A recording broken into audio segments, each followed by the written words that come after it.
There will come soft rains. In the living room, the voice clock sang. Tick tock, 7 o'clock. Tick tock, time to get up. Time to get up, 7 o'clock. As if it were afraid that nobody would. The morning house lay empty. The clock ticked on, repeating and repeating its sounds into the emptiness. 7-9, breakfast time, 7-9. In the kitchen, the breakfast stove gave a hissing sigh and ejected from its warm interior 8 pieces of perfectly browned toast, 8 eggs sunny side up, 16 slices of bacon, 2 coffees, and 2 cool glasses of milk. Today is August 4th, 2026, said a second voice from the kitchen ceiling. In the city of Allendale, California. It repeated the date 3 times for memory's sake. Today is Mr. Featherstone's birthday. Today is the anniversary of the Tillita's marriage. Insurance is payable, as are the water, gas, and light bills. Somewhere in the walls, relays clicked, memory tapes glided under electric eyes. 8-1, tick-tock, 8-1 o'clock, off to school, off to work, run, run, 8-1. But no doors slammed. No carpets took the soft rid of rubber heels. It was raining outside. The weather box on the front door sang quietly. Rain, rain, go away, rubbers, raincoats for today. And the rain tapped on the empty house, echoing. Outside, the garage chimed and lifted its door to reveal the waiting car. After a long wait, the door swung down again. At 8:30, the eggs were shriveled, and the toast was like stone. An aluminum wedge scraped them into the sink, where hot water whirled them down a metal throat, which digested and flushed them away to the distant sea. The dirty dishes were dropped into a hot washer and emerged twinkling dry. 9:15, sang the clock. Time to clean. Out of the warrens in the wall, tiny robot mice darted. The rooms were a crawl with the small cleaning animals, all rubber and metal. They thudded against chairs, whirling their mustached runners, kneading the rug nap, sucking gently at hidden dust. Then, like mysterious invaders, they popped into their burrows. Their pink electric eyes faded. The house was clean. 10 o'clock, the sun came out from behind the rain. The house stood alone in a city of rubble and ashes. This was the one house left standing. At night, the ruined city gave off a radioactive glow which could be seen for miles. 10:15. The garden sprinklers whirled up in golden founts, filling the soft morning air with scatterings of brightness. The water-pelted window panes running down the charred west side, where the house had been burned evenly free of its white paint. The entire west face of the house was black, save for 5 places.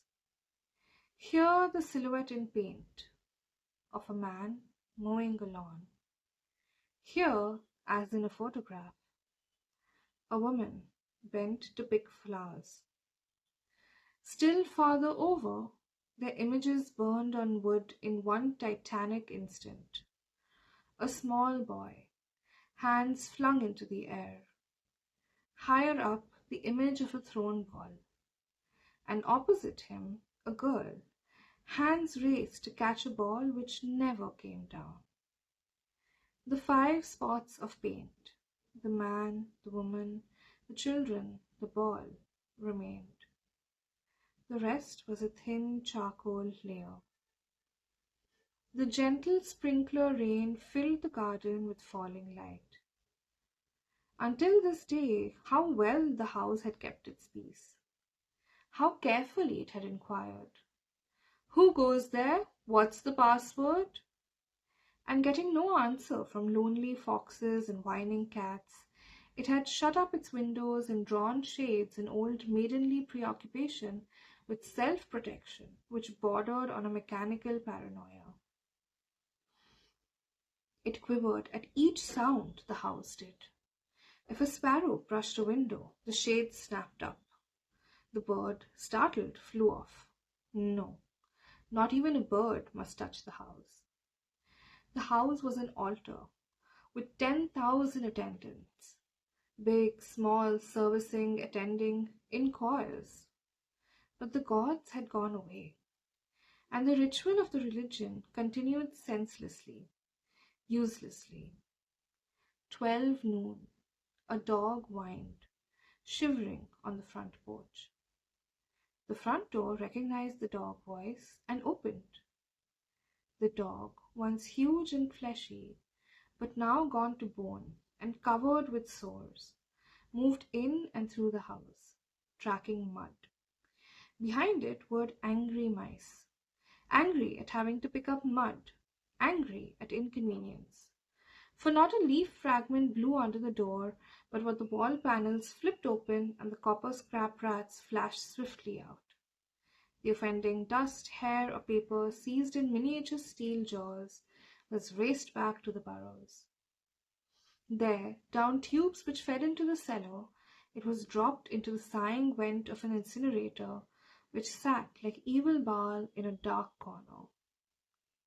The dog ran upstairs, hysterically yelping to each door, at last realizing, as the house realized, that only silence was here. It sniffed the air and scratched the kitchen door. Behind the door, the stove was making pancakes, which filled the house with a rich baked odor and the scent of maple syrup. The dog frothed at the mouth, lying at the door sniffing. Its eyes turned to fire. It ran wildly in circles, biting its tail, spun in a frenzy, and died. It lay in the parlor for an hour. 2 o'clock, sang a voice. Delicately sensing decay at last, the regiments of mice hummed out as softly as blown grey leaves in an electrical wind. 2:15, the dog was gone. In the cellar, the incinerator glowed suddenly, and a whirl of sparks leaped up to the chimney. 2:35, bridge tables sprouted from patio walls. Playing cards fluttered onto pads in a shower of pips. Martinis manifested on an oaken bench with egg salad sandwiches. Music played. But the tables were silent and the cards untouched. At 4 o'clock, the tables folded, like great butterflies back through the panelled walls. 4:30, the nursery walls glowed. Animals took shape. Yellow giraffes, blue lions, pink antelopes, lilac panthers, cavorting in crystal substance. The walls were glass. They looked out upon color and fantasy. Hidden films clocked through well-oiled sprockets, and the walls lived. The nursery floor was woven to resemble a crisp cereal meadow. Over this ran aluminum roaches and iron crickets, and in the hot, still air, butterflies of delicate red tissue wavered among the sharp aromas of animal spores. There was the sound, like a great matted yellow hive of bees within a dark bellows, the lazy bumble of a purring lion.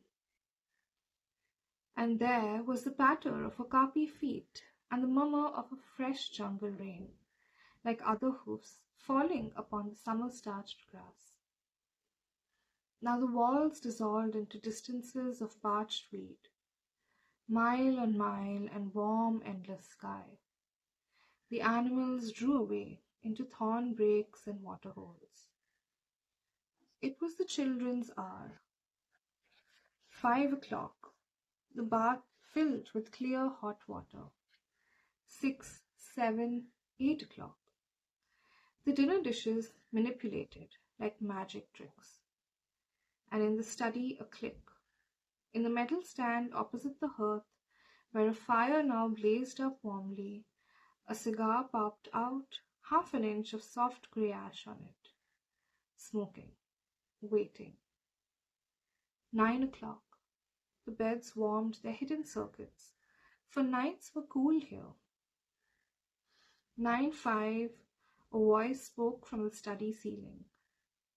"Mrs. McClellan, which poem would you like for this evening?" The house was silent. The voice said at last, "Since you express no preference, I shall select a poem at random." Quiet music rose to back the voice. "Sarah Teasdale, as I recall your favorite." There will come soft rains and the smell of the ground, and swallows circling with a shimmering sound, and frogs in the pools singing at night, and wild plum trees in tremulous white. Robins will wear their feathery fire, whistling their whims on a low fence wire, and not one will know of the war, not one will care at last when it is done. No one would mind, neither bird nor tree, if mankind perished utterly. And spring herself, when she woke at dawn, would scarcely know that we were gone. The fire burned on the stone hearth, and the cigar fell away into a mound of quiet ash on its tray. The empty chairs faced each other. Between the silent walls, and the music played. At 10 o'clock, the house began to die. The wind blew. A failing tree bough crashed through the kitchen window. Cleaning solvent, bottled, shattered over the stove. The room was ablaze in an instant. "Fire!" screamed a voice. The house lights flashed. Water pumps shot water from the ceilings. But the solvent spread on the linoleum, licking, eating under the kitchen door, while the voices took it up in chorus. "Fire! Fire! Fire!" The house tried to save itself. Doors sprang tightly shut, but the windows were broken by the heat, and the wind blew and sucked upon the fire. The house gave ground as the fire, in 10 billion angry sparks, moved with flaming ease from room to room and up the stairs, while scurrying water rats squeaked from the walls, pistoled their water, and ran for more. And the wall sprays let down showers of mechanical rain. But too late. Somewhere, sighing, a pump shrugged to a stop. The quenching rain ceased. The reserve water supply, which had filled baths and washed dishes for many quiet days, was gone. The fire crackled up the stairs. It fed upon Picassos and Matisses in the upper halls, like delicacies, baking off the oily flesh, tenderly crisping the canvases into black shavings. Now the fire lay in beds, stood in windows, changed the colors of drapes. And then reinforcements. From attic trapdoors, blind robot faces peered down with faucet mouths gushing green chemicals. The fire backed off, as even an elephant must at the sight of a dead snake. Now there were 20 snakes whipping over the floor, killing the fire with the clear cold venom of Greek froth. But the fire was clever. It had sent flame outside the house, up through the attics to the pump there. An explosion. The attic brain which directed the pumps was shattered into bronze shrapnel on the beams. The fire rushed back into every closet and felt of the clothes hung there. The house shuddered, oak bone on bone, its bared skeleton cringing from the heat, its wires, its nerve relieved as the surgeon had torn the skin off to let the red veins and capillaries quiver in the scalded air. "Help! Help! Fire! Run! Run!"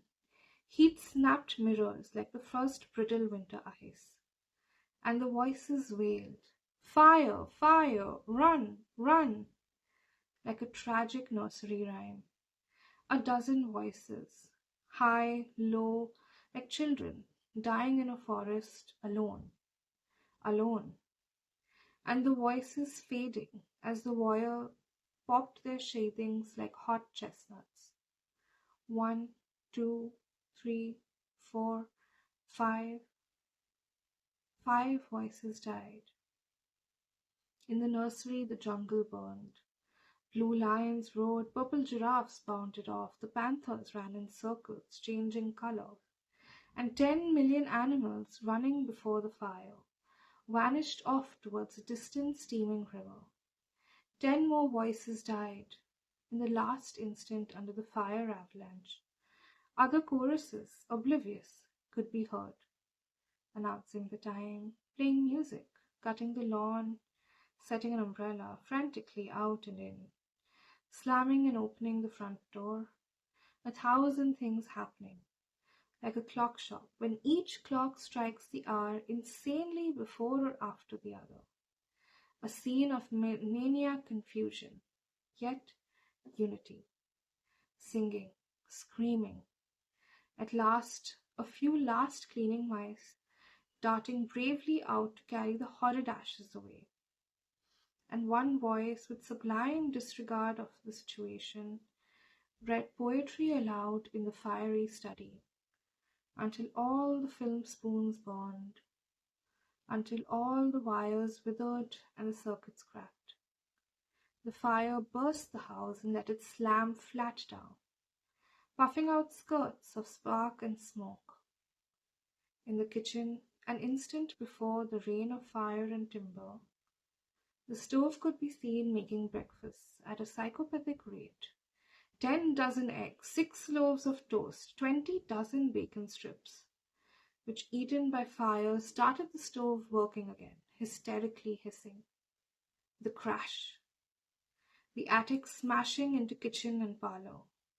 The parlor into cellar, cellar into sub-cellar, deep freeze, armchair, film tapes, circuits, beds, all like skeletons thrown in a cluttered mound deep under. Smoke and silence. A great quantity of smoke. Dawn showed faintly in the east. Among the roads, one wall stood alone. Within the wall, a last voice said, over and over, again and again, even as the sun rose to shine upon the heaped rubble and steam. Today is August 5th, 2026. Today is August 5th, 2026. Today is August 5th, 2026.